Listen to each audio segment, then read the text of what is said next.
And again, welcome to Bit Depth. I'm Santiago Ramones. Across from me once again, Mackenzie Laehn. I was gonna do some sort of intro in that, and then it completely left my brain. But you do the intro this time. Oh, I do the intro. Am I introing the podcast? No, you're introing the. Yeah, what are we talking about? We're here to talk about Hypothetical, which is a very cool album that Santiago made, and I got to I think help a lot with, and it was a very big and deep and long project and experience, and I think there is luckily how many episodes? 11 episodes of sort of behind the music. It's an episode per track, so 14 episodes. Is it 14 tracks? Yeah. There's so many. So many, and glad to have it. If you should listen to this album and love it and experience the microscopic detail of the thing. I got done with the last episode and called Santiago and I said, hey, I think it would be very cool to have a little bit more of a 1-ish hour. We'll see what happens. Sit down and talk about it, because I love the meta art stuff, and I want to see it. I think this project deserves it, and it's one of my favorite works of art one of my friends have made, and I get to just make that happen because the guy who made it also has a podcast, and I can and I can call my buddy and say, hey, let's do it. Yeah, sure. So now we are. I don't know. Is that?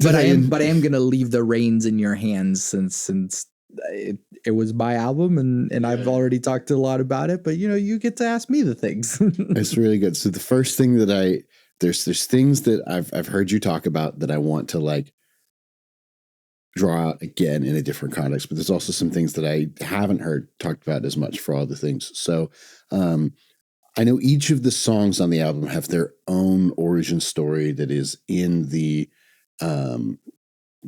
previous episodes of Bit Depth about all of the songs. But the album as a concept, what is the story of Hypothetical? Yeah. Hypothetical as a concept is a way of making a whole bunch of disparate songs seem like they were intentionally put together is the is the actual truth.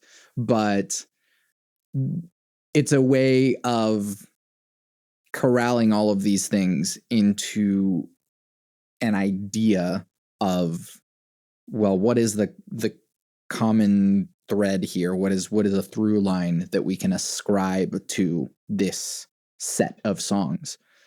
And so the big theme that I realized sort of after picking the songs that would go on the album is hypothetical, as in these are stories that I told in song form that are more or less true. True in the fiction sense, true in the emotion sense, true in whatever other sense. That, yeah, some songs are more true or less true in the sense that they pertain to my actual life, in the sense that they are just telling some sort of fictional story. And then, yeah, how true is sort of shape-shifting, and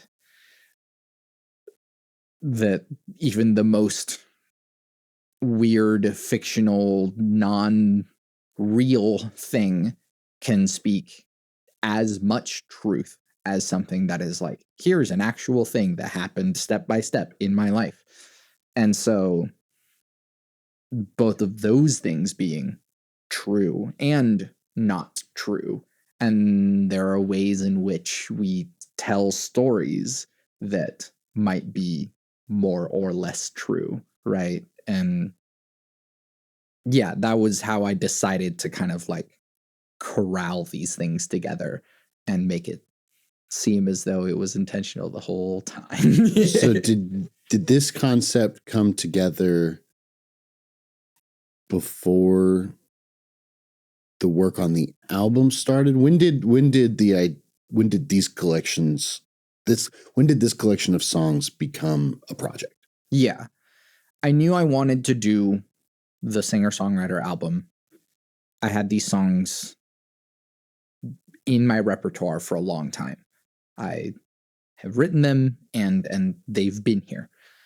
And so I picked and chose the best ones. There's some songs that I've written that even we've played together that I just don't play anymore because they just like didn't make the cut of just like, it's just not as good as the rest of the songs. So like, yeah, these songs are the ones that I had that I'm like, I feel good about these. I feel like I can share these on a project that I can be proud of. And so they've stood the test of time. And so, yeah, I had all of these songs that I regularly perform and maybe not all of them, but like songs that I feel really good about them.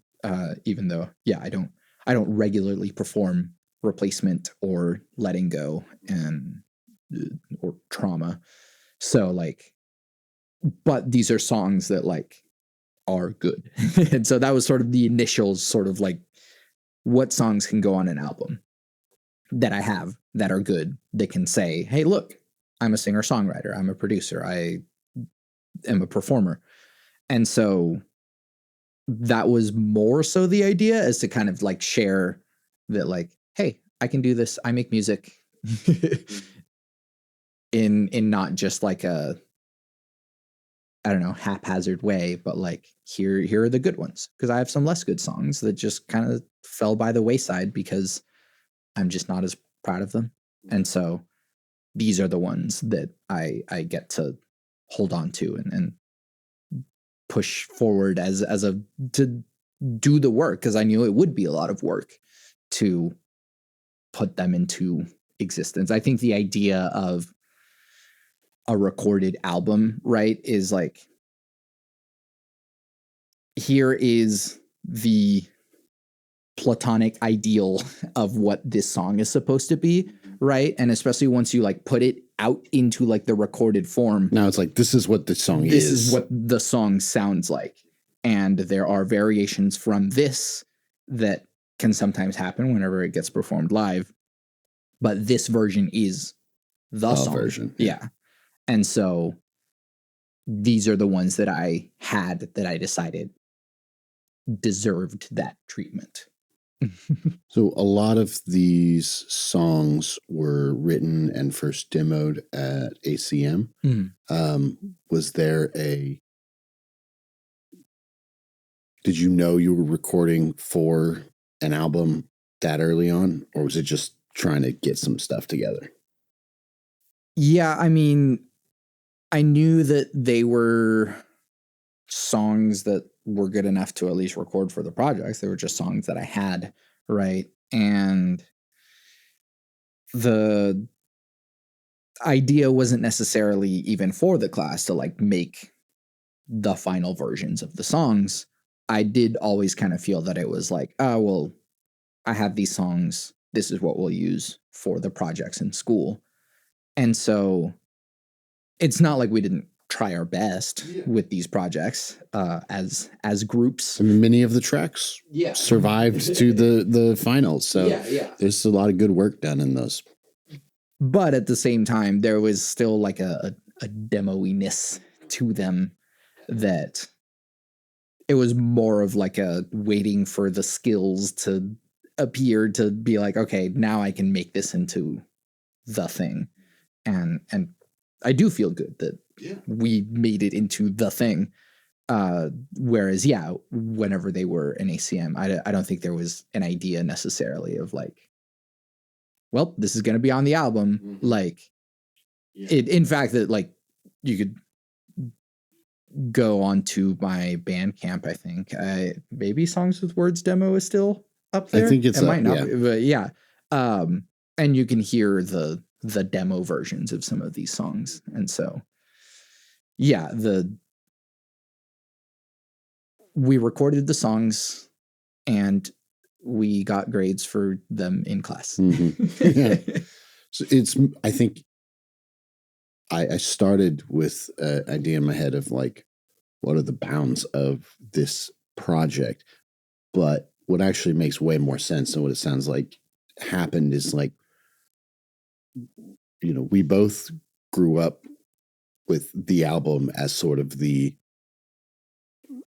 this is the product that is music, is an album. Mm-hmm. And so you reached a point in your journey as a musician where you had,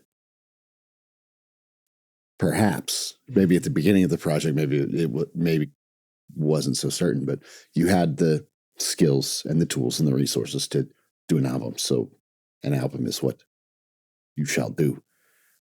Yeah, I think both of us, right, because we see an album as this like, whoa, it's like, it's a big thing. It was important to me to make it like an experience, a whole completed work. And so, yeah, I wanted to make sure that it got that sort of treatment, that like all of my favorite albums, that I look to them as like, oh, this is part of like a discography, a catalog for an artist that informs like, oh, this is who they were and where they were in that time in their lives. And like, this is part of their legacy even. And so it can be a bit much to like hold on to that idea whenever you're doing that for yourself. Right. And I feel like maybe a lot of our favorite artists too, like probably weren't thinking about it that hard. And we're just like, cool, a record deal. All right, let's do the songs that we have. Label says need 12 songs. So we'll scrape together the 12 best we can. And then somebody will record it over the course of a week in a studio and then radio. Yeah. But we live in a time when those record deals are few and far between. And so when you go to school for music production, you can do all this stuff yourself. And so the thing that I always like to say is that whenever you can do everything yourself, you end up doing everything yourself. And that is a lot of work. But yeah, I weighed this idea of like, okay, this is going to be part of my catalog, my legacy. And so I want to make sure that I make something that is worthy of having in my legacy. And I mean, like any artist, there's still things that I'm like, oh, maybe this could be a little better. Maybe this could be a little tweaked, or maybe I would do this differently now. But like, I do feel like it is worthy of my legacy. And so I'm very proud of it. Yeah, I worked really hard on it. I still love repping the album. I still like, I love the shit out of this thing. I love telling people about it. It's also for me, the biggest single project that I have ever been involved with. And I think I saw maybe the last, what percentage, I don't know how long that you worked on it, but some fraction of it I was very involved with towards the end. And that fraction of it was a huge undertaking. And I remember hearing about, and also sometimes like checking up on for years, of how long was the album on a burner, front burner or back burner, but sure, like you were like working on the album. Yeah, I think really maybe 4 years probably is like when it really was like, all right, these are the songs, here's what they're going to be. And I had the album title for a long time as well. Like, hey, this is Hypothetical. I think you can even like listen to the podcast and like hear me being like, hey, I'm working on an album. It's called Hypothetical. Stay tuned for that. Mm-hmm. But any day now. Yeah, any day now. But yeah, I think the real like, okay, this is being worked on. It is like, that was probably somewhere around 4 years, give or take.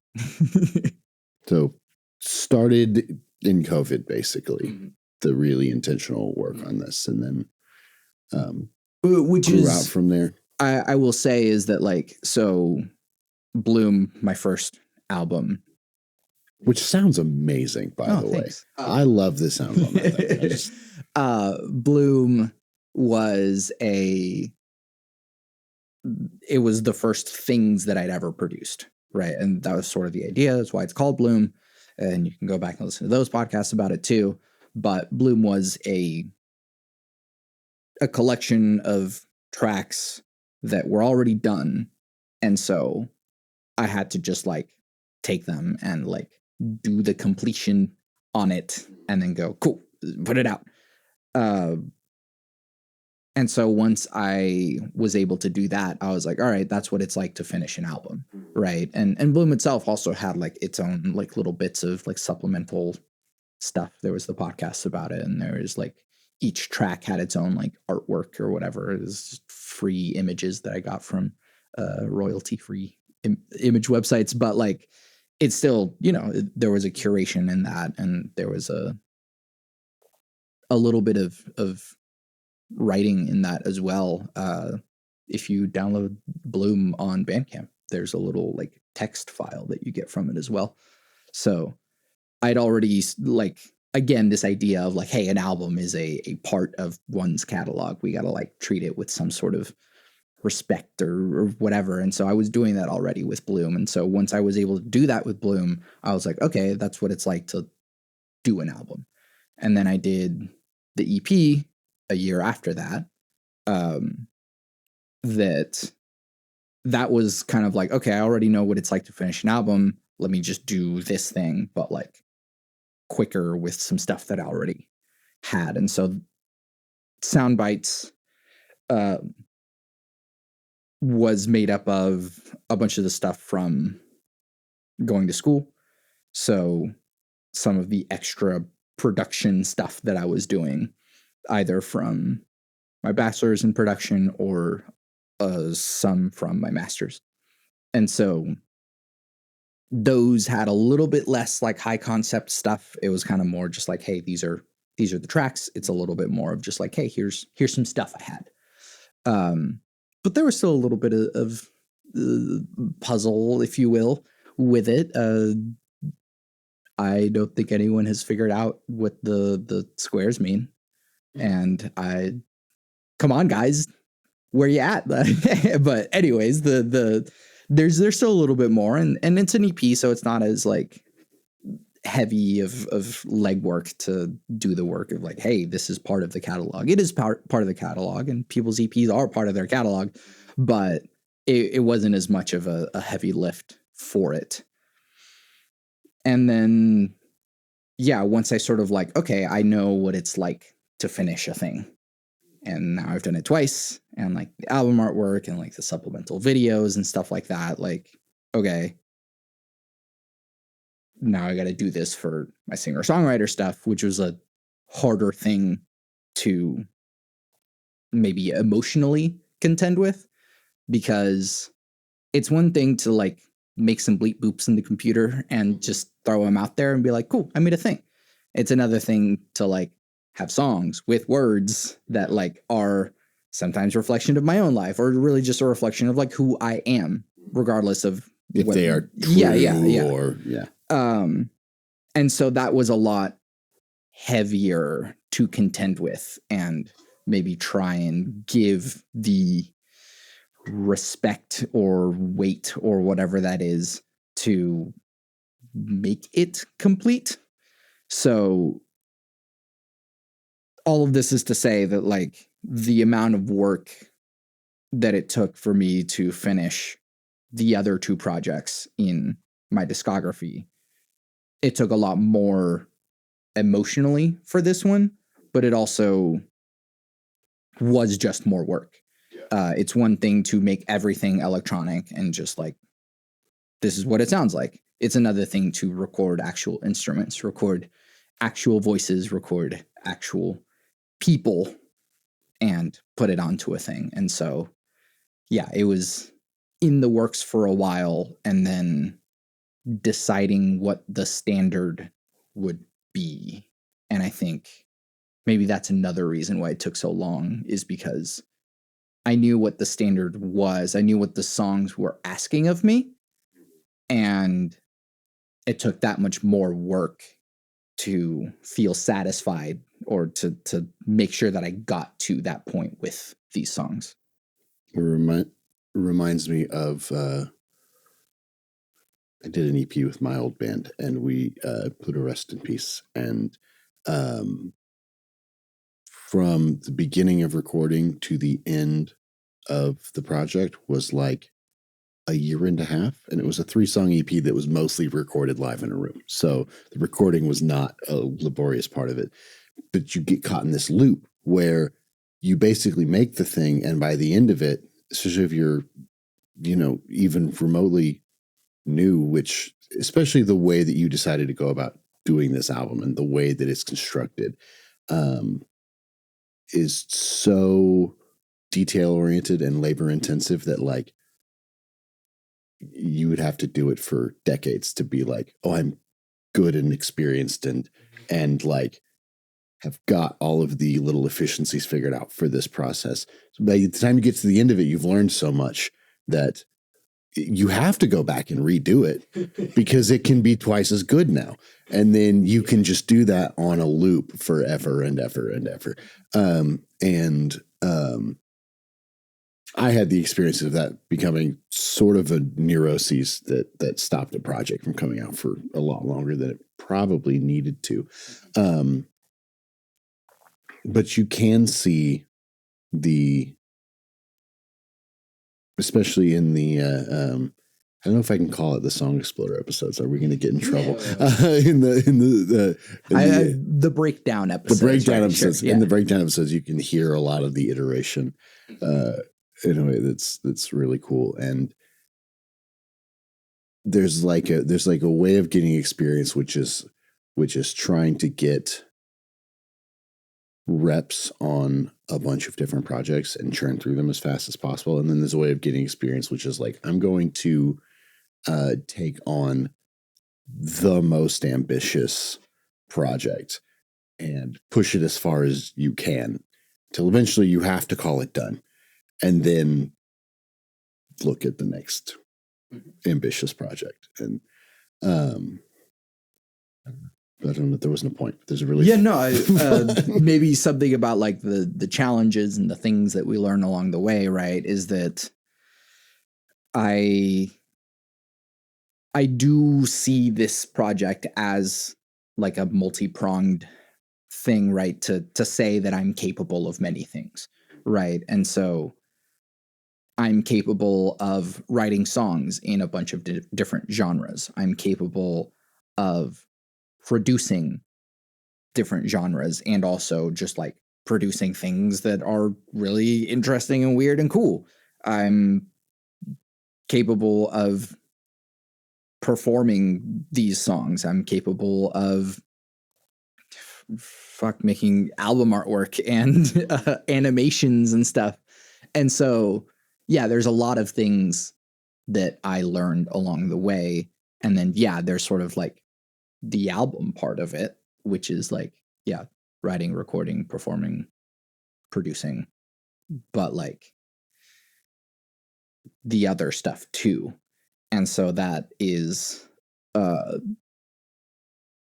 mean, that's why a lot of stuff never gets made. That's why like a lot of movies never come out. That's why a lot of games never come out, is because, yeah, in the process of doing it, we learn so much that it's like, well, do we go back and do it again because now we know so much better?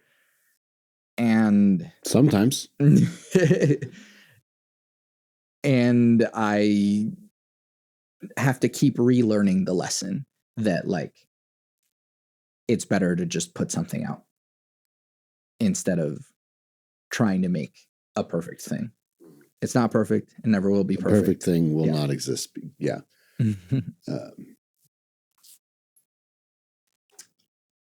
I want to talk about collaboration on this album because there's a whole bunch of it. And not in a sort of, I'll say, traditional band setting where it's like these are the, 3 to 9 musicians, if you're Slipknot, that are collaborators in this whole thing, and everyone's adding their ingredients and putting this whole big thing together. But you took a different approach to collaboration, and what was that approach? Yeah, I mean, I don't know if it was necessarily intentional, but it was more like I had these songs, and they're my songs, and I have this idea of like what they want to sound like. And so there are versions of these songs that like could have just been me. But there are other voices, other things that we can do. I think maybe also part of that being working on my masters too is as a composer, there's so many things that you can't do yourself. And so even just like from the very limited range, right, of just like I am one person and so I cannot be an orchestra. And so you have to get other people to play the things and make it cool and different. And so even if there's the bottom level of collaboration, which is just like give musicians sheet music so that they can play the thing. Which is like technically not collaborative at all, but like at the same time, those musicians are still interpreting the music in whatever way that they do. But then also the top level of just like, here's a guitar solo. Play a guitar solo. And so I think also that is like because this album has been so long in the making, I'm collaborating with past versions of myself. And so the version of myself that had finished a master's degree in music composition was able to go, hey, there's something that you can add to this thing that is not even you adding it to this thing. It's someone else contributing something that will be beyond anything that I can do, but they'll be contributing something else with their energy, with their presence, with their creativity. And so, yeah, the songs are the songs. But then what people put onto them is the spaces that were able to be filled in. And most of the time, what ended up happening is they ended up taking up more space than I anticipated in a great way. And so I didn't expect Kat to have the like everything take be all over it. I expected it to like, oh, maybe it'll just be sort of the Mariah Carey last chorus thing. Snag some snippets. Yeah. But it was like, oh no, like all of this is great. Let's just use all of it. And it's all very responsive to the track in a way that like it worked really, really well. Yeah. Or I knew that Nia was going to do some like improvisational stuff, but like, you know, I also didn't know what it would be. And so I left those gaps open intentionally. And that did come from like very specifically, I did a lot of like improvised music during my master's and collaborating with Power Cycle, right, with Jonathan and Breck, that there would be some pieces that we would write and it would be like, and then Jonathan does stuff and then Breck does stuff. And like, it wouldn't be like composed things. It would just be like, and then something happens. And then just leaving that open to that interpretation and just like letting a person's musicianship speak for itself. And so, yeah, the songs are the songs, but the spaces where people can contribute are available, and then what they contribute is far beyond what I expect. And so, like, yeah, Roz's ooze going into the choruses, Sephra's just like stacks. Oh man, one of my favorite moments on the album is the drop into like Sephra's vocal stack break on which song is that? Without Us. Without Us, yeah. I get so many of the collaborative moments. Is there anybody that like you? Is there an example of somebody that you had like you said, I need this voice, this person on this part, and they just nailed it, like understood the assignment, not in a way that necessarily, I think we heard a couple examples of like people that really surprised you, and somebody where you just were like, oh, good casting. Like, yeah. I mean, yeah, I think Roz was great. In a weird way, I think Bailey on Late was weird casting in a way. If you've heard all of the Bailey Boy stuff, you wouldn't necessarily think that she was right for like super emotional, heartfelt song. Because she has a powerful rock voice. But yeah, what she added, the like this gentleness with like a tiny bit of like roughness to it, was so like really good, great. The right ingredient. Yeah. And not just that, and this is something that I did say on the episode for Late, but it's like Bailey is the kind of person that the song is about. And so sometimes it's not just about what the collaborator did. It's also about who the collaborator is. Like Sephra is on Without Us. It's a song about education and kind of hating it. And also, Sephra is going to get her doctorate soon, I think. So like it's the beautiful, terrible irony of Sephra being on the I Hate Education song. Like that too is like part of the energy of it.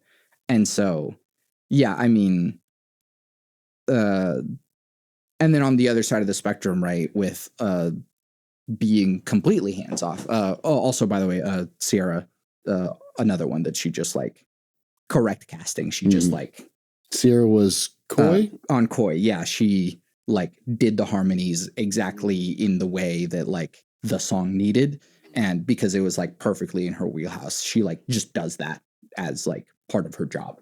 Like, I think Jared on Too Jared. Yeah, and that's what I was about to say. Is that Jared on Too Cold? I didn't have harmonies for Too Cold, and so I was just like, I know that.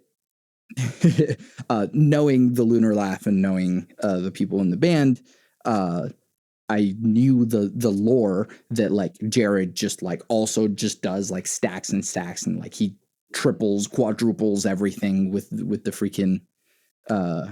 I mean, he grew up on like the Beatles and the Beach Boys and stuff like that, and so like it was so like I didn't know what I wanted. I just know that he would do it good. And he did. And the thing is that like Campbell recorded it in their house. They were living together at the time. And he just sent me a stereo track. And so like I had no way of like manipulating it, or like I didn't have to massage it into being good. Like it was here's a stereo vocal. Listen, I know what you need. Stack. Yeah. Here's what you need. It's going to be perfect. And it was. And it was, yeah. So like the spirit of collaboration was that like, yeah, these are the songs. And I think the creativity, the metaphor that I use all the time is chiseling away at the marble that isn't the statue. But there are things that other people are bringing to it that like, oh, this is part of the statue that I didn't even know that I had to chisel away at. The collaboration is where the additive stuff comes in. Yeah. And so they brought perspective. They brought like just, yes, the things that I can't do literally physically, right? Of just like, I don't Different play voices. Yeah, I don't play cello. And so like, yeah, Alex Rosfeld on the 2 cello parts that they played. And so like, yeah, yes, an instrument being played that I can't do the thing. Sure. Composer brain, whatever. But also there's still like an elevation that happens because I don't play those instruments, there are things that are happening there that they know far better. And that's why you collaborate with other musicians, because they know far better. And so, yeah. Have I effectively mentioned every single? I wasn't necessarily trying to check off every single one, but yeah, we got a lot of them. It was it's a beautiful project. Everyone involved knocked it out of the park, I think, at least in terms of musical contributors and collaborators. Were there any challenges in the collaboration part of it? Was there anything that like you had to either sit with or, it didn't come out how you expected, and then you either had to turn it into what you felt fit or had to like live? I don't know. Yeah. Anything I mean, comes to mind? I'll at least say like challenges, right, is more so like the logistical process, right? So just drums are a lot. Drums are a lot. Yeah. And there so are 3 drummers represented on the album, or yes, 4 actually, 4. technically. So Keegan Darrow is the main one. He appears on the most tracks, and he plays with us live. Trevor Lindley, who all of his stuff came from ACM because he was at ACM at the time. I don't even know where he lives now, but great drummer as well. I also played drums on a few of the tracks, and then Don Data did some of the nonsense in Replacement. And so the technically 4 drummers. But like, it's just a lot. The thing about plopping down sheet music is that like there's a correct thing to that. Drums as an instrument, as a concept, has like intentional spots that are just like, and then you improvise a thing, and then you improvise a thing right there. And so a lot of that logistical work is just like, do I like this drum fill more? Do I like this drum fill more? Does this one work a little bit better with the stuff? Is this a little, yeah. So, and then just the fact that it's so many microphones. There's a lot of instrument there. And so, yeah, there's, especially with the drum choir, sorry. Mm-hmm. Thank you. That was one of my favorite parts. Is that like, yeah, for however many microphones were on the unit that is drums, and so multiply by 4. Yeah, so like it's gonna just be a lot to work with.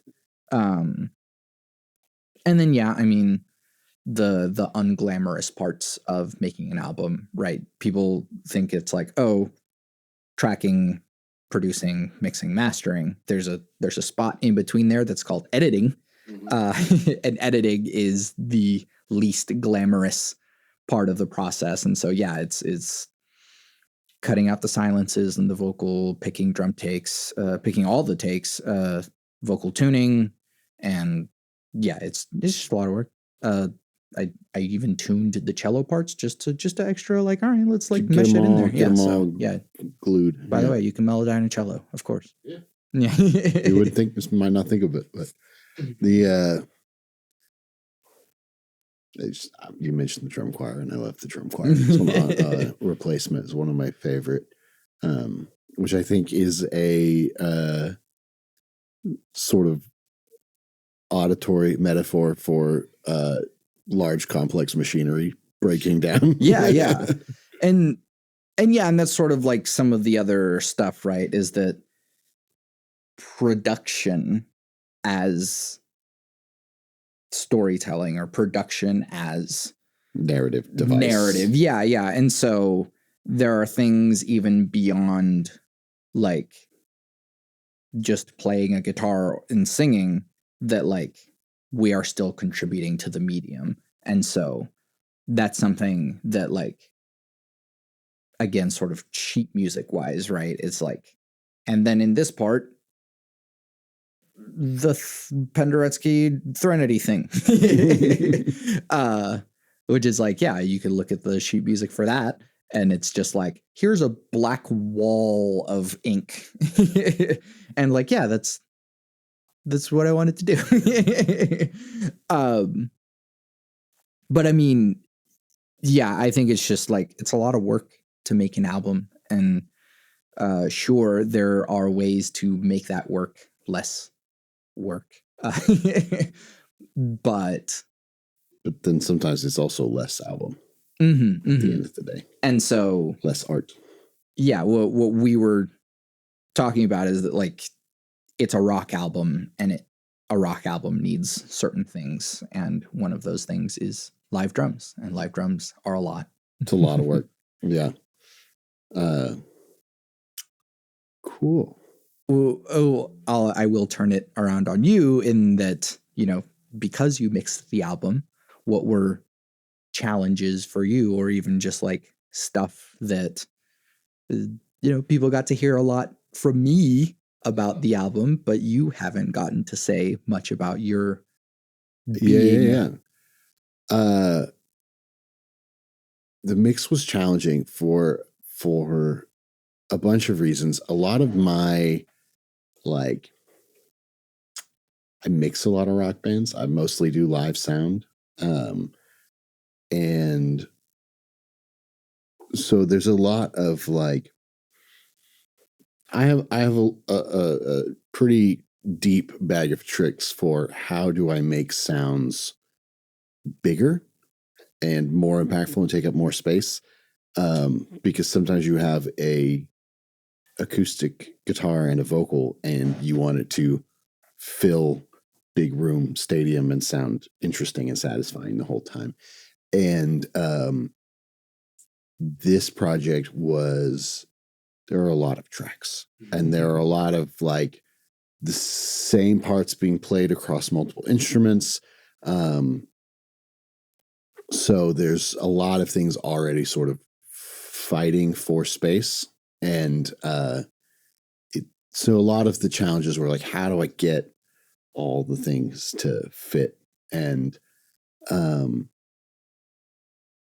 having all the different drum situations that all needed treated differently. And the fact that like the songs sonically are so different from one to the next that like there really is no replication of process from song to song at all. Every song was like a whole new from the ground up thing. It was interesting how I think you talked about this in the Right Now breakdown, but like that was the first one we wanted to start mixing because that was the song that I heard that I was like, oh, I know this is a rock song. This is the most rock song of the album. I know how to mix a rock song. Yeah. And then like really struggled with it the whole time because I was like, I just can't make the drums do what I think they're supposed to do. And it was a really gratifying wrestling match from beginning to end of doing this thing. And like most of my experience mixing is either live where the result is what the result is because it's happening in the moment. And unless somebody who matters has a really strong opinion that they think needs changed before the end of the set, I don't usually get a lot of feedback. People just like it or sometimes don't, but usually like it. I'm pretty good at that part. Or it's been like my own music, my own band's music, and learning like the skill of collaboration with that was also extremely gratifying. And there were a few moments of like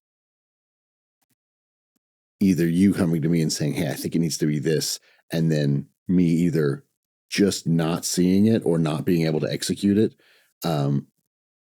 or me executing on something that I felt was like, oh, this is an essential decision, and then you hearing it and coming back with like, and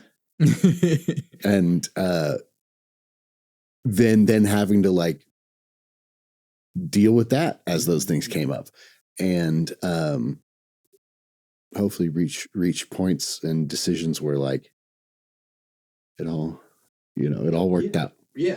Like and for the better, because then you have to, if I've made a move that I think is essential and it's not working for you, then it's like, well, what is actually the thing that I think, what's the problem I think I'm solving with this, and what else can be done to, lift the energy in a particular section, or highlight a particular instrument or whatever. And really made me expand my bag of tricks that are available to me as a audio person for how to, I don't know, balance all of the needs and concerns and considerations of mixing an album. So yeah. You've probably seen those like bell curve memes where it's like the absolute like noob being like, I don't know, just try anything. Yeah. And then like at the top of the bell curve is like where most people are. And it's like, here's what you do to do the thing. Here's all the technical. Yeah. And then on the upper end of it is, I don't know, just do anything. And I feel like, we really like went all the way through all of the arc of that, of like, maybe we try everything. Well, there's like a tried and true way of doing this thing, and then going all the way on the other side to just be like, sometimes you just try anything. Just try some weird stuff and it works. Yeah. I'm trying to think if like mixing sort of highlights. I've got like 2 or 3 really, I mentioned the like drop into Sephra's vocal break on Without Us. There's like a couple of moments where a just really solid drum group drops in. I love the parts in the album where there's a lot of massaging that goes into leading into a big moment, and then a drop hits, and it hits just like it's supposed to. And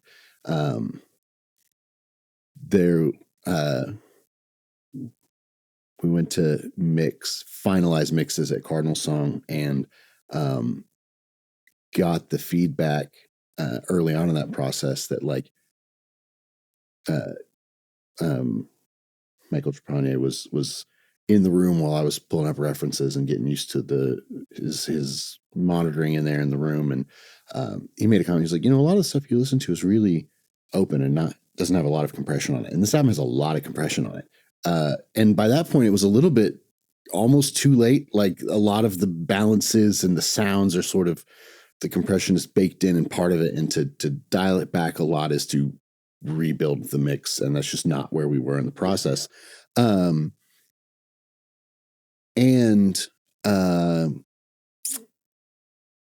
The consequence of that is that this album sounds incredible, cranked to hell. Yeah. I really like this album loud as shit in the car. That's the way that I have listened to it the dozen or so times that I've heard it. And which a lot of those big moments hit, and yeah, like feels good. and that's the thing. It's like I have a hard time explaining to people like what it is, and so I just like, it's an alternative rock album, which has the unfortunate consequence of being like, well, that means Loud. kind of anything. Yeah. Oh yes. Yeah. But it's like, if you just listen to it, and not just like, passively in the background, like listen to it. Yeah.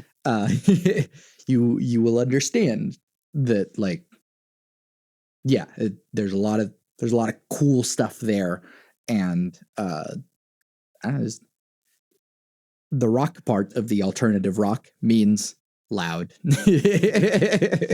Yeah. there's a fun through line for me of a lot of big roomy drum sounds that have always been I want to feel like you're in a room with a drum kit that's 6 to 12 feet in front of you and a drummer that's just playing the shit out of it. And it was nice. I liked how much of a place these big drum sounds that I really love have on this album. Guitar sounds are great. A lot of good. I was really appreciating a lot of your playing actually on my last listen through. And I don't think you consider yourself like guitarist as no, I play guitar. I'm not a guitarist. But you are. Like you've played enough guitar and you've put enough parts down that like clearly this is an instrument where you can express yourself successfully. And yeah, had a lot of fun playing on right now. And yeah, I don't know. So I'll take it back to like something that even back to kind of the first question, right? Of like hypothetical as a concept in truth is a fancy backwards way of being like, yes, I planned this all along, even though it's just like I took a bundle of things and then I'm just pretending that I planned it all along. And there's lots of ways in which through the process of making it, it's like, well, I don't know if that necessarily makes sense, like poetically or whatever, or there's things that I might want to happen that like musically, right, but like poetically would make more sense this way or something.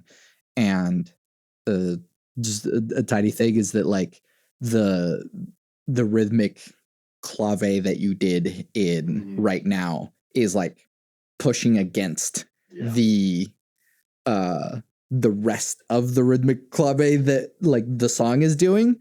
And for a time I was like, this is bugging me. And then I eventually was like, no, I like this like tension between it. And so it's sort of another way of like, the collaboration creates perspectives that like I wasn't necessarily expecting, but then I can also, play a trick and go, no, that's on purpose. It's a song about conflict and relationship. And so the guitars are like juxtaposed against each other. Big angry 3s on 4 clave and but like, I don't know. And what's funny about that is that sleight of hand is like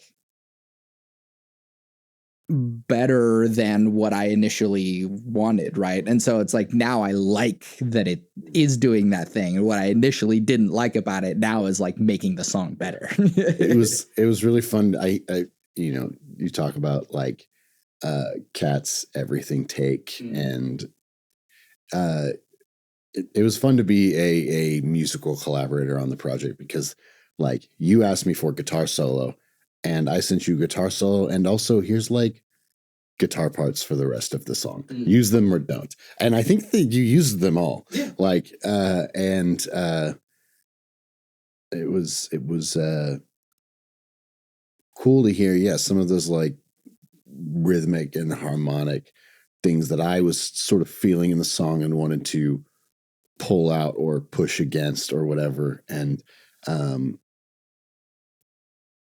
it's cool to hear you talk about like going on the journey of like getting that part and then having this experience of the whole album, really getting all these different parts and then getting like, you gave me a lot of, there were a lot of moments of like pushback or like, I don't know that that's working, or I really want to try to achieve this thing and neither of us are sure how to get there. So there's a lot of frustrating back and forth. And I don't think you told me anything about having challenging feelings about the guitar parts until you had already kind of processed it Sure. and liked it and made some, you made some rhythms a little tighter here and there to make it sit a little more cleanly, which is probably what the part needed, and is, I think, oftentimes a job of a good producer.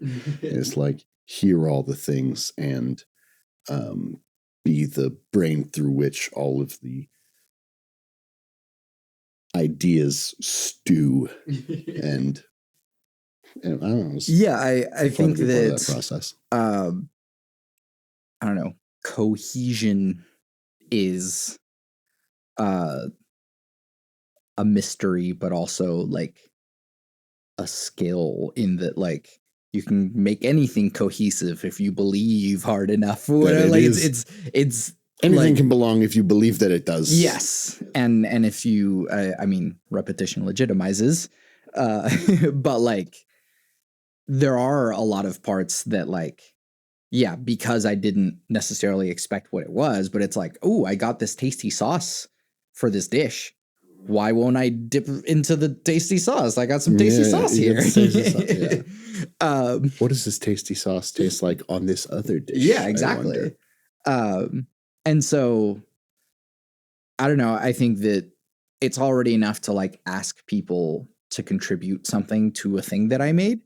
And when they give me something like above and beyond, I want to actually use it. And so let's. And also the fact that like I was also throwing way too much at it. And so like we can use it. And there was like here and there like one or two things that were just like, yeah, this doesn't need to be. Yeah, it doesn't. And it was fine. But like, I mean, the props to you also to like actually work with all of the freaking stacks and layers of things that you actually did use most of. And so like, yeah, that's. Yeah, there were definitely not.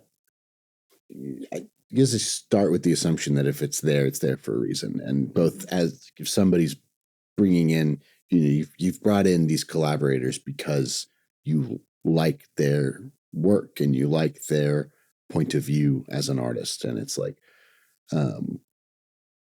whatever you bring in is for a reason and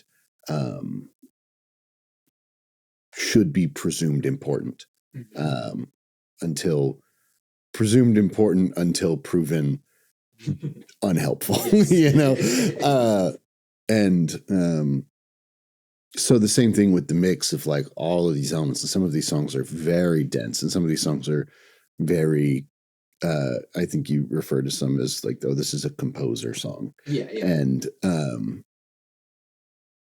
like not assuming that a thing should be cut until it's like, I can't fit all the sounds. Like there's some moments, but usually, I don't know, there's a lot of detail on this album that is just not always very loud.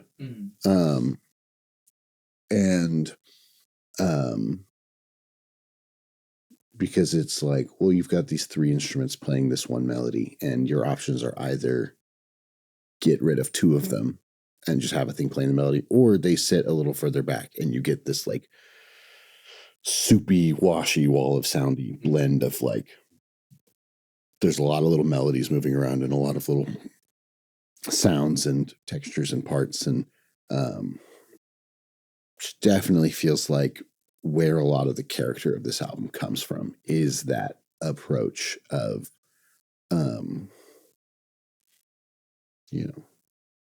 where you find space, you often fill it with something additive.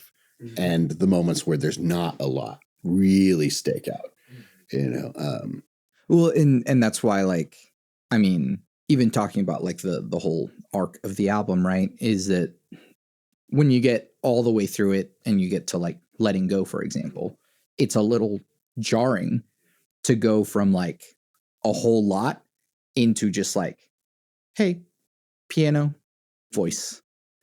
Yeah. And then like because that song does stack up near the end too, but like it is like, whoa, it feels wide open to then just have like voice and piano and it feels huge still. So like, and that is something that like, yeah, intentionally playing with what emotions would arise that way. And so, yes, I did mention it throughout the course of the breakdown episodes that like we are diving deeper and deeper into heavy emotions to acknowledge. And so the density, I feel like, contributes to that. And it's like, oh, here's maybe lightweight emotions, and so you get these kinds of character of sounds, but then yeah, as it goes on, you get a different character of sounds. And yeah.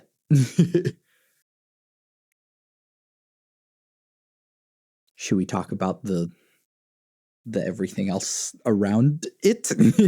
What do you mean the everything else around it? What else do we there's the website and oh my the gosh, animations. yes. And yeah, that for you, the how would you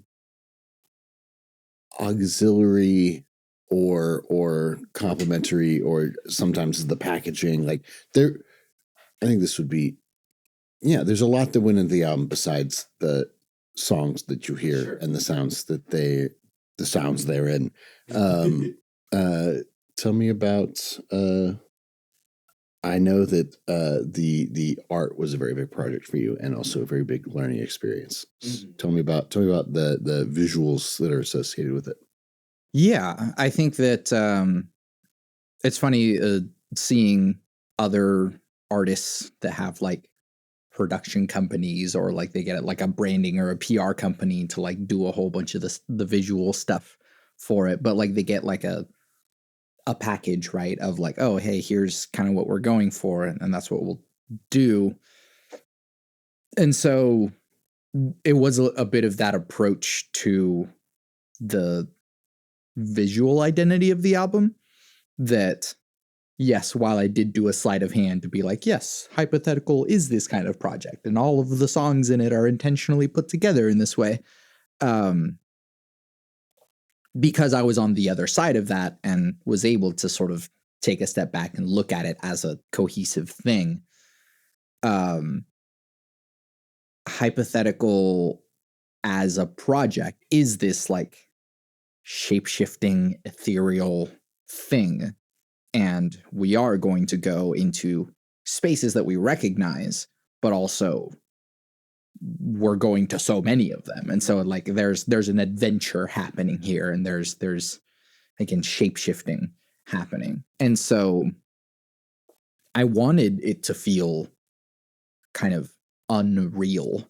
And if the whole thing is playing with like what real means, what true means, then yeah, the idea for the album cover with my logo sort of floating above the mountain, I wanted it to feel like if you were on a hike or something and you want to get to the top of this cool mountain at like sunrise or something, and then you get to the top of the mountain and then there's this weird floating yeah, metallic triangle, and you're just like, what the hell? It's almost is it 2001? Who's got the yeah.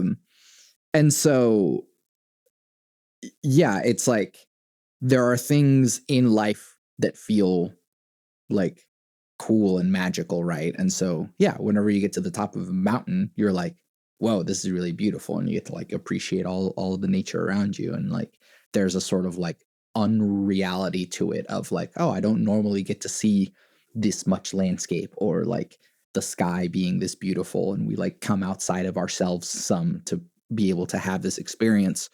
But then also the unreality of it, of like there's a big floating triangle. What does that mean? Like the colors are really like otherworldly. I mean, a sunrise can make those colors, but then there's a little extra color in there that I added. But that is actually a real like skybox. it's like somewhere a sunrise in Africa or something.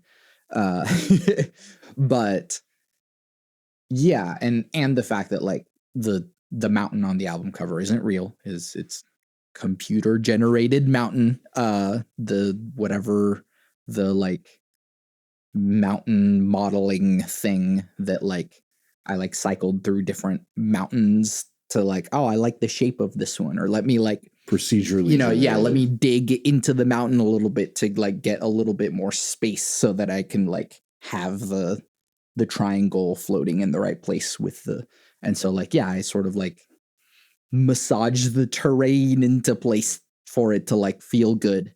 So there's a lot of 3D yes modeling stuff on the yeah, I used Blender, which is a free 3D modeling software. And so yeah, there's a real sky, and it's actually kind of blended with just like some color and like generated sky. And then the light that you're seeing sort of hitting the mountain and the triangle is like from the sun of that real sky, but there's some supplemental light also that is like invisible, that's also like adding some of the color and the emphasis on it. There's a really interesting thing that like when you interface with album art a lot, it sort of becomes the like visual identity for an album whenever you like you go look for it. You're looking for the yeah. And so I had to make sure that the tiniest little you can parse JPEG it icon that you can like understand what the thing is. And so I wanted to make sure that like I would like make it really small and like blur my eyes and be like, do I still like how this looks? Because this is going to be like the identity of the thing. And so like the blends of the colors and like the blues and the purples and the orange and it was very important. And so like it's very different from just taking a picture at the top of a mountain and like photoshopping a triangle, which is like something else that I considered.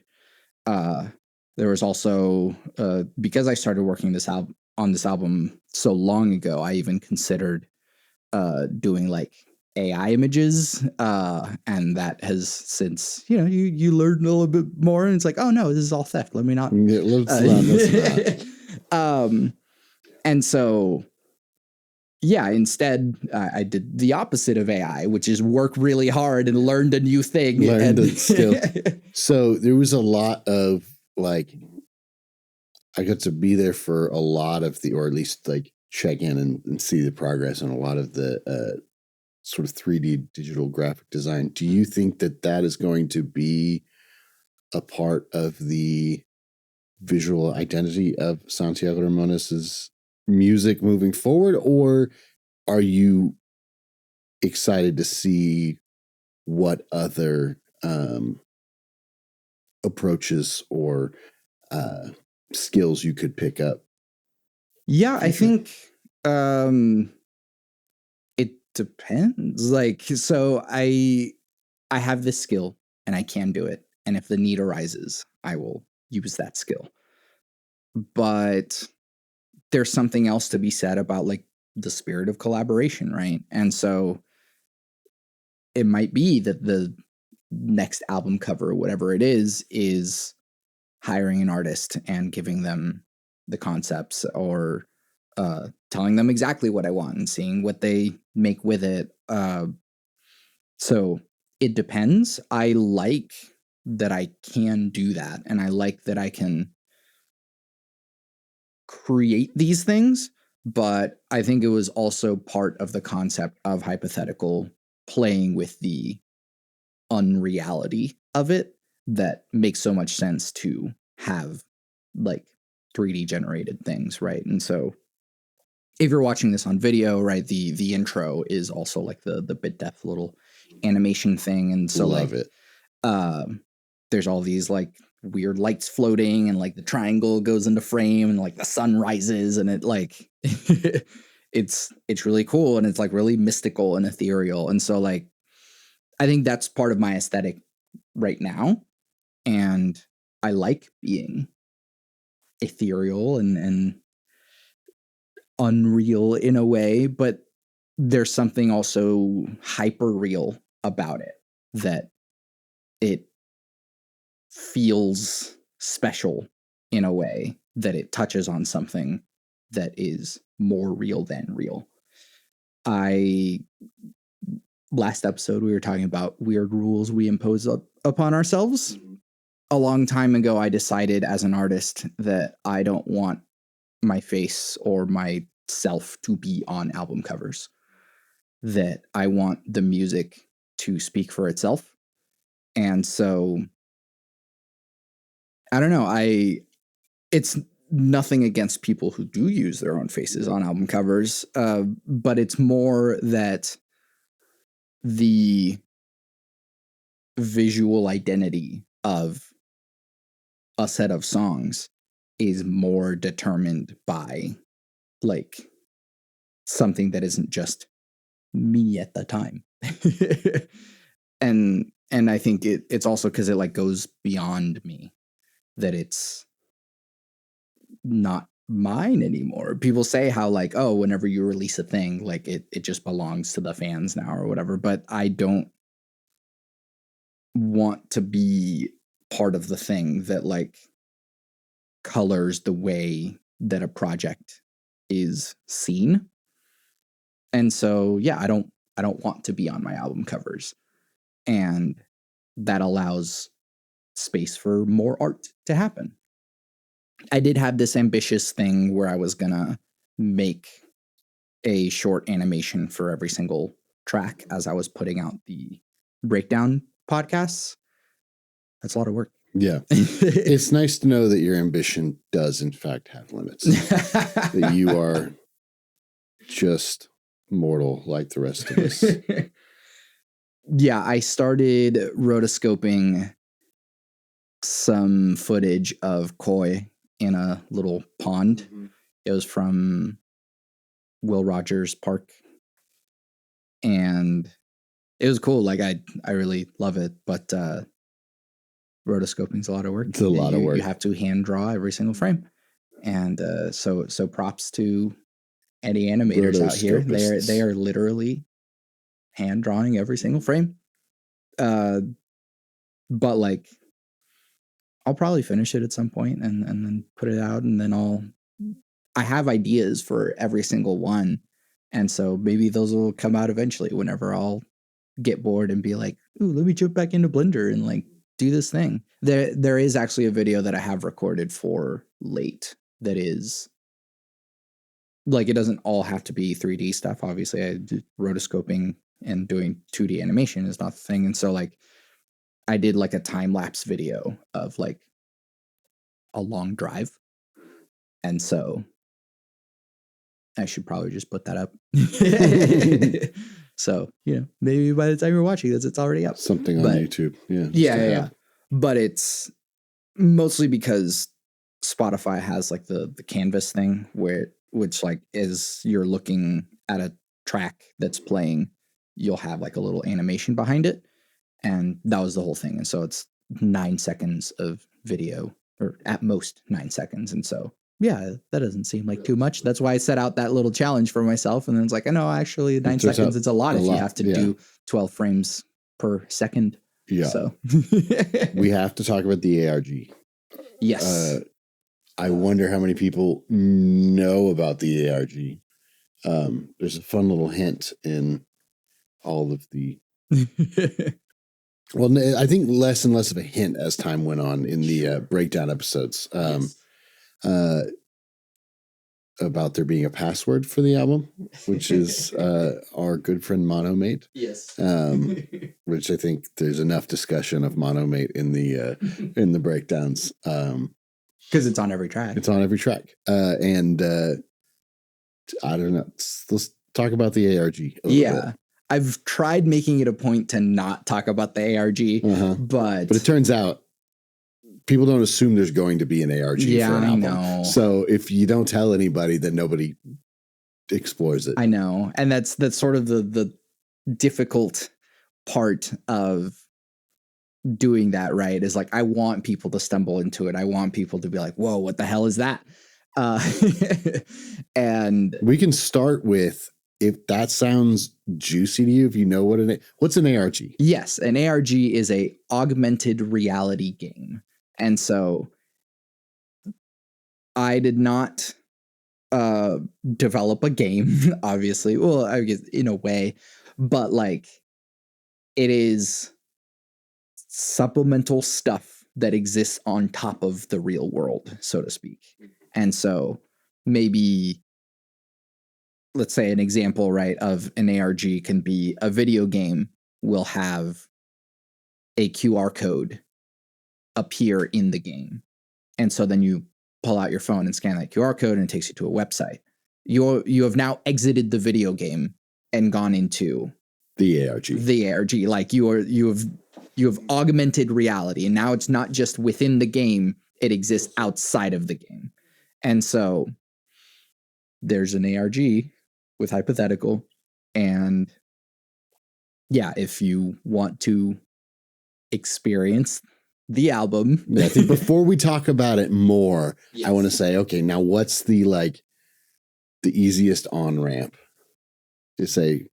Go to santiagoramones.com/hypothetical. Then you will find the track listing there, which you can click on each individual track, and it will take you to the lyrics for each individual track. Go to the lyrics of each individual track. Mm-hmm. And now you have gotten used to going to a page, seeing a thing that you can click on, and clicking on it. Mm-hmm. Just keep doing that for a while. All right. So now for those of you that people who want to engage with it, it's fun. Yes. Stop right. this. Yeah. Stop. Pauses now. Go to the website. Experience the thing. I don't think we may not do full everything spoilers. Sure, that's fine. I don't know. We'll see how it goes. Yeah. If we have to, we will. But this is your chance to go in unspoiled. Yes. Which I hope is like juicy enough that I feel like, oh damn, like that sounds cool. Yeah. The two publications that wrote about it, both Brett Fieldcamp and Jeremy Martin, did write about the ARG as well. So it's not like it's not out there. People know that it's a thing. But yeah, okay. So now getting into the spoilers. There are things. Okay. There is a secret page for every single song on the album. Sometimes there is more than one secret page. There's not a secret page on every lyric sheet. No, but there is one for every song at least. Yes. And the secret page is not associated with the song that it came from. Yeah. So if you see a letter that is highlighted and then you click on it and you are on Koi, for example, and you get taken to a different page, that page that you were taken to is not necessarily about Koi. Mm-hmm. So it is up to you to use your best judgment. Koi's a good one to click on. Sure. It goes into, yeah. Yeah, there are things that take you outside of my website. I cannot control what happens outside of my website. I'm sure there's a point where someday in the future, those links will not work anymore. Mm-hmm. You will not find your way to the fish food blog. Yes. At some point. Or the YouTube link for Metal Gear Solid 2. Forget. It was Fat Man. Yeah. Laugh and grow fat. I straight up quoted for quote in the lyrics. But then there are secret pages, and so earlier you said that there are limits to my ambition. There should be more limits to my ambition because I wrote a lot. You wrote a lot. There's some good some interesting writing in there. Yeah, I wrote some poetry. I wrote some stories. I wrote an obituary. A couple. Are there a couple of obituaries in there? Yes, actually. One or two in a newspaper. Yes. And then one that there's is two its fake own newspapers, which are based on real newspapers. Don't sue me. But yeah, and all of these things are like, it's about the sort of reality and unreality of it all, right? And so some of these songs are pertaining to my own real life, and some of these songs are stories I made up. But like, art imitates life, imitates art, imitates life. And so like, The lines are fuzzy. yes, and that's the whole point. This it's shape-shifting fiction. And so some links will take you to something real, some links will take you to something not real. And then you will stumble upon things that will make you go,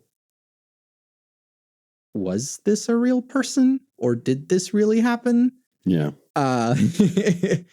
And so that's the fun of it, is that there's a story, and some of it is about like the songs, but then some of it is about the stories that we like tell ourselves, or like the story of you finding the things. Like Two of the songs of the album are explorations of the inner thoughts and lives of inanimate objects. yes. And if you would like more, if you would like to spend more time with the inner thoughts of inanimate objects, there are also examples of that in the ARG. Yeah.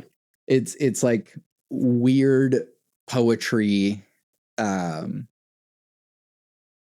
Yeah, there's, I don't know. It was just like fun to like explore that and flex some writing. I feel like something that I talked about on Brett's episode is that he considers himself a storyteller. I consider myself a storyteller. And if you're experiencing the ARG, you will see that I'm a storyteller. Yes. And then there's other stuff that like, I don't know if I should say this. There are things in the ARG that are inspired by real people. Sure. Yeah. And real things that happen. And so like,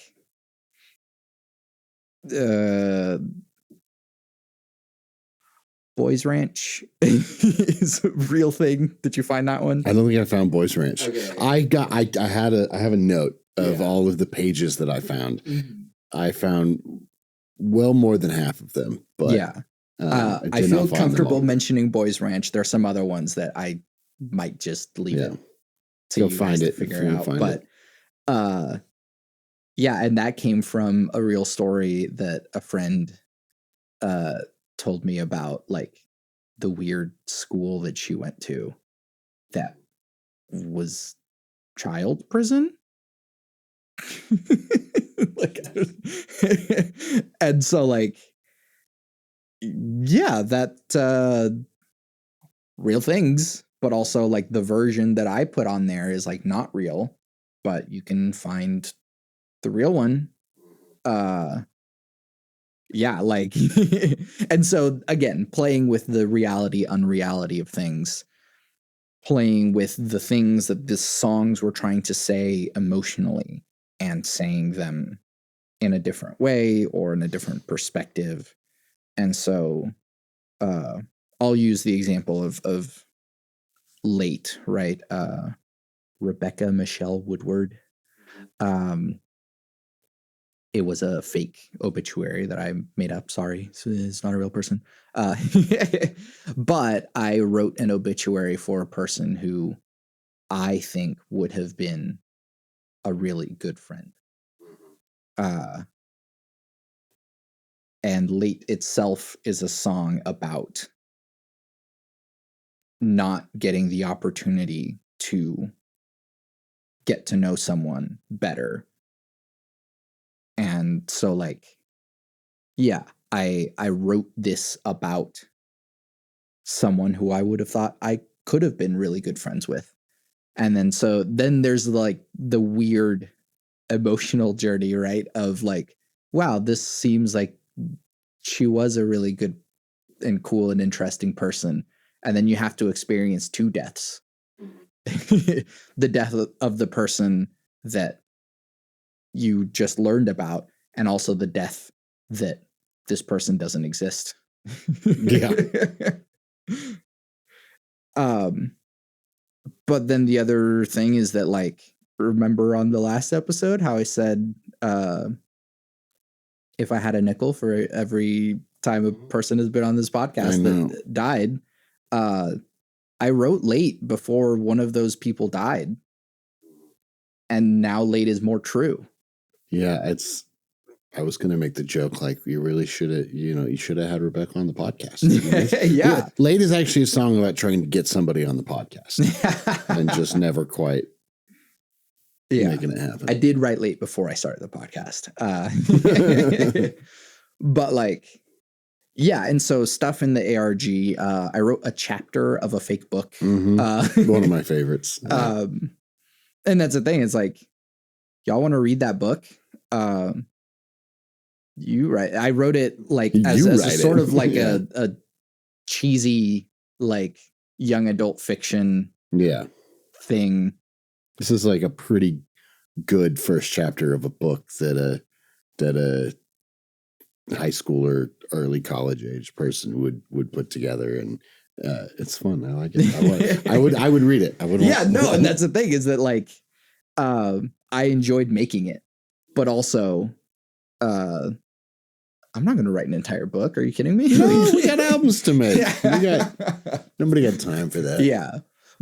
And so I think that's the other fun, right? Is that, like, I want you, listener, to make your own stuff and tell me about it. Maybe you do write chapter 2 of that book. And it's sort of the story behind Star Destroyer. Or I want you to tell me more about some of these fake people, and, like, maybe novelize the story that's going on with the ghost, or, like, and so there's a lot of cool stuff in there that it was really fun to expand upon. The songs that were really just like, oh, here's a fun song I wrote, but then it, like, becomes something beyond that. And so no one's figured out the last puzzle. Nope. I have all the tools and all the technical ability. Honestly, the big hurdle is getting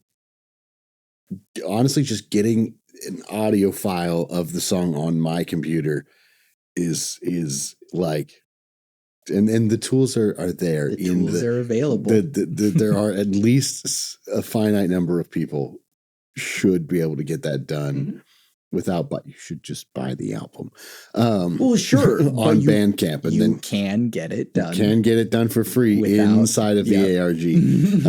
I just didn't quite. I didn't want to claim one, really. I'm like, I mean, I don't know. And so this is the thing, right? And, like, I'm a big fan of video games, and I'm a big fan of puzzles. And that's sort of another big reason as to, like, why I did it, is like, can I make a game? But, like, that game design is such that you want your player to be able to experience all of the game, right? And so there's nothing in there that's impossible to solve. All of the tools are available to you. Sometimes whenever you're playing a difficult puzzle game, you, like, knock your head against it and you're like, man, I really can't figure out this puzzle. There is no guide on the internet for you. You have to just figure it out. There are a few computery skills that are helpful. Yeah. But then at the same time, like, as a game designer, I suppose, I made sure that there were ways of, like, teaching the player that, like, hey, you may have missed that this is a tool available to you. Yeah. Here you go. Like, here's a thing that will teach you that. So. Is there a thing that teaches you to highlight text to find invisible text? Yeah, I guess you haven't found that page. Okay, because I found a lot of invisible hidden text, but I don't know if I found the page that's like, hey, here's how you find the invisible. Yeah.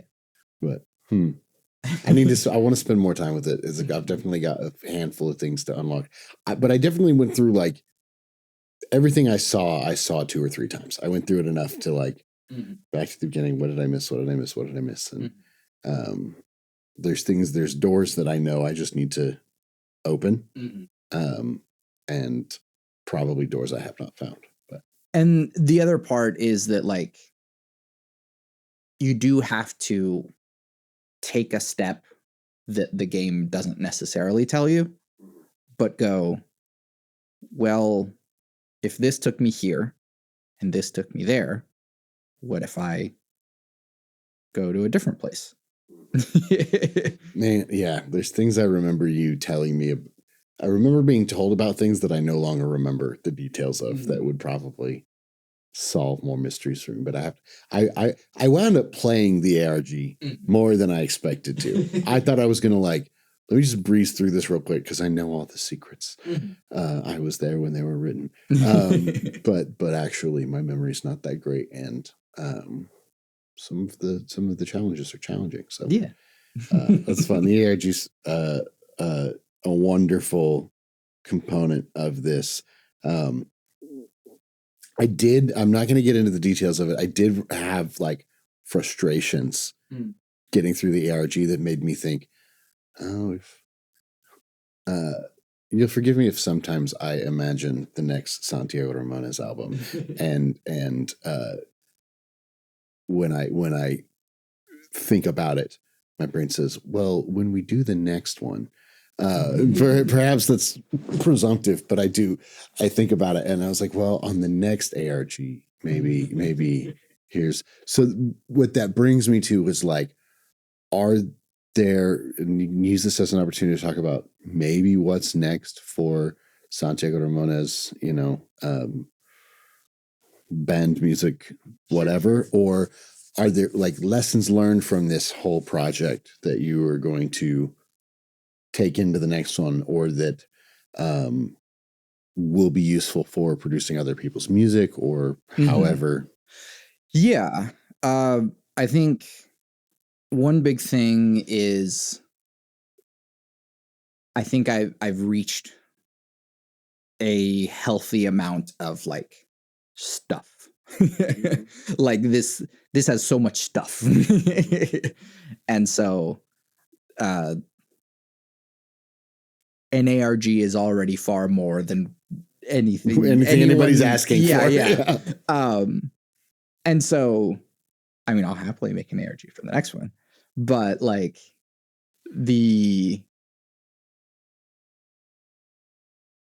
I also think that like it's fun to just try it, and just try new and different things.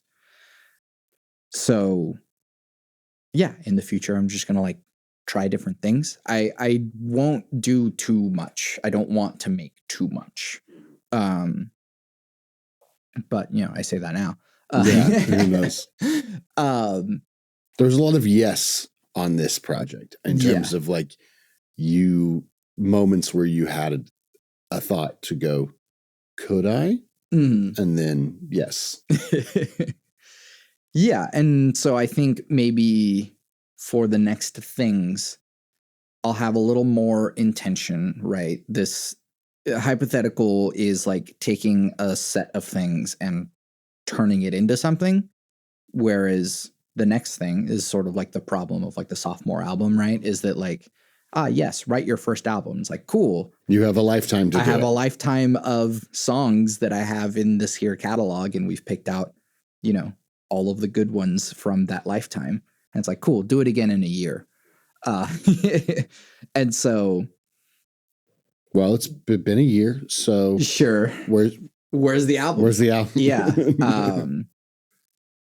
Listen, this is 2026 timelines. Your partner gave birth to a child. Were they ready to run a marathon the day after? Yeah, certainly not. We've been in recovery from this album for a long time. Yeah. And so I think I am trying to get myself back into the swing of like, oh yeah, what's it like to write songs again? And how can I do that in a way that doesn't feel like I'm getting myself into this giant thing again, but just allowing myself to like let it flow freely. And so I have an idea for the next album. I have an idea for the next EP, which you will get answers to in the ARG. Oh, really? Yeah. I have no idea. But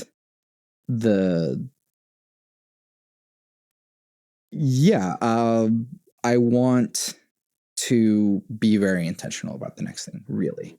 And I think where this album, and I talked about it in the Brett's second episode, but something about making the first singer-songwriter album is that there's a sense of, hey, look at me, I can make a real thing.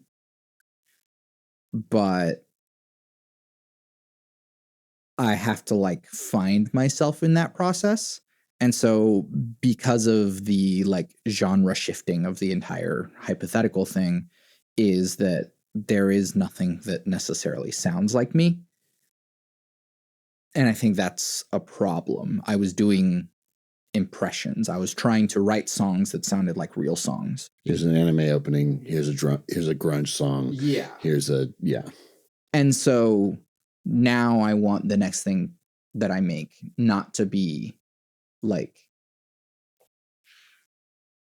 sound intentional, but to be emotionally intentional. And so the sound will just be informed by the emotions and the storytelling that I'm doing, and not the other way around, so that I don't have to do impressions of the things that I know and love, but instead just make things. And I think that I was able to do that already with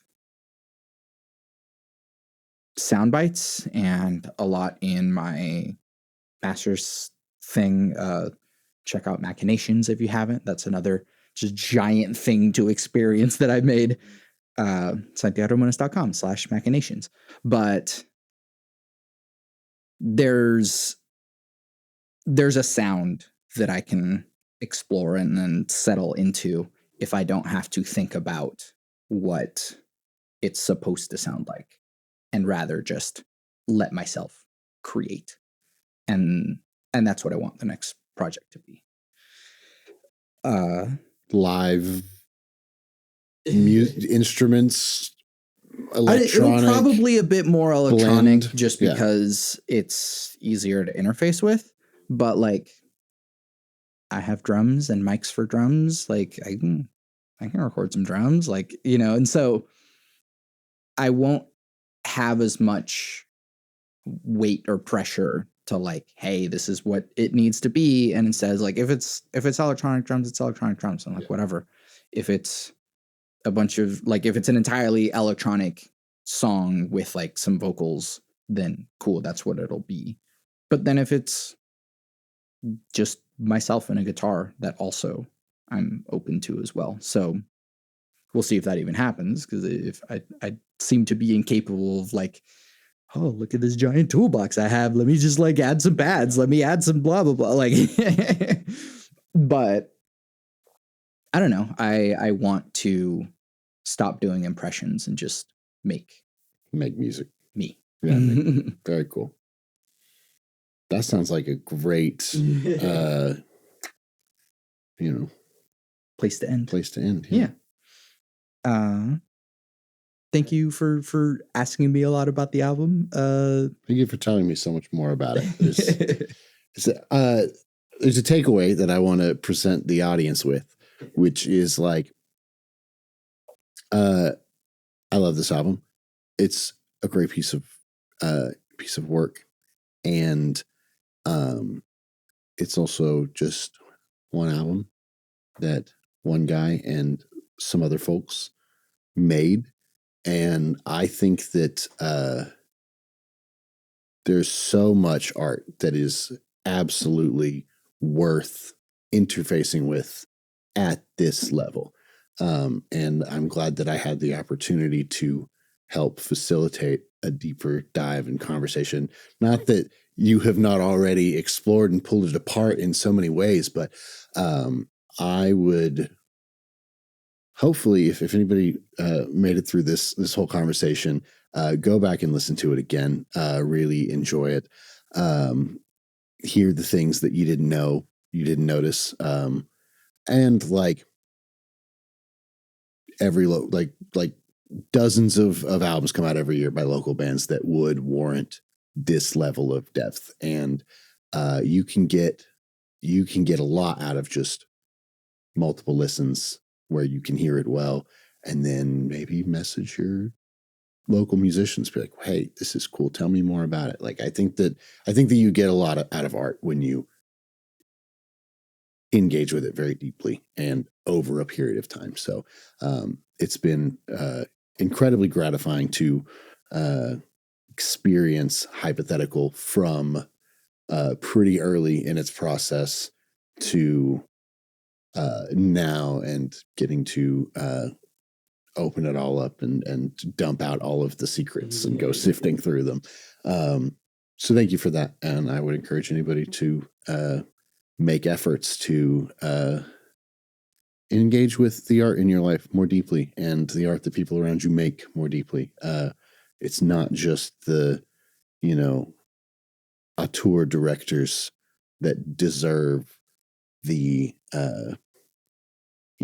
deep study. It's the art around you every day. So thank you for walking through this with me. I don't know. I feel a little bit bad about doing this, but also closed mouths don't get fed. But